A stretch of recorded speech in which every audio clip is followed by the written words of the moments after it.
Hi everybody, it's Dr. Magnifico. It is Friday afternoon. It is the last day of March. Tomorrow is my husband's birthday and we are here trying to have a late lunch and a beer together for his birthday. And my phone is blowing up because I have somebody who's been calling the clinic multiple times, very upset because his cat is at the ER.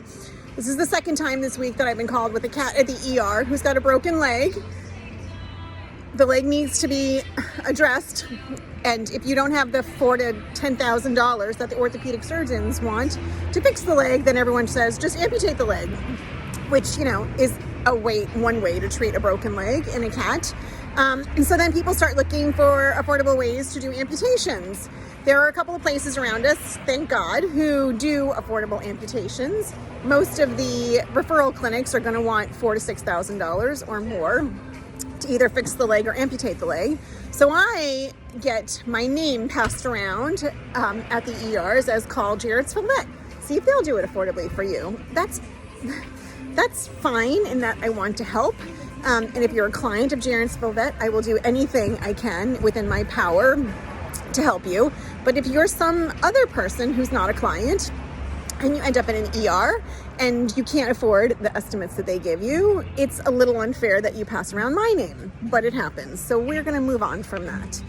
So then I get a phone call from my staff saying there's somebody on the phone, they're really desperate to find some help. Can you talk to them about amputating their cat's leg affordably? And I get on the phone and it's always the same thing. I'm at the ER, this is going on, I've already spent this much, I really don't want to put my cat down because another way to treat a broken leg is to euthanize a cat. Can you do this for me affordably? And my heart breaks for them and it bleeds for them. And then I say, yes, I will do the best I can. So we arrange for an exam and I go over the x-rays and all the blood work and everything that's been done so far and talk to them about their cat. And there is always this discussion of your cat really needs this and it might cost this much and I can't do it for you. There's option A, that one's off the table because we already know we can't afford that. There's option B, which is what I might be able to do, which is amputate a leg, which is still $1,000, $1,500, somewhere in there. And if you're not my client, you have to be able to leave a deposit for at least $1,000, $1,500, depending on, you know, how much I think it might cost. And then I try to help, or you can reach out to the other places, and there are some other low-cost surgery places around, and we give you those resources.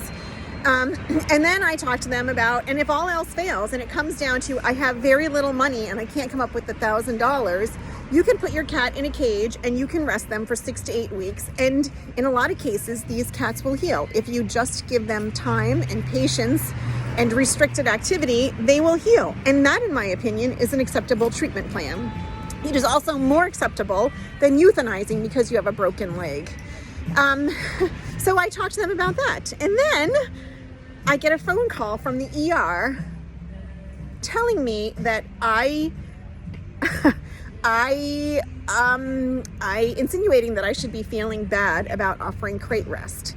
And I want to rip their fucking necks out. I want to say, if you're not willing to do it affordably and you're not willing to help these people out of this dilemma other than I ship you off to somewhere else or I euthanize your cat, then don't give me any advice. At least I'm trying to work with them with the resources that they've got and the abilities that they've got to keep this cat alive. And I can't believe that I now have to deal with referral ERs telling me that I'm not ethically centered when I offer cage rest. Cage rest, when all else fails, is an acceptable treatment option.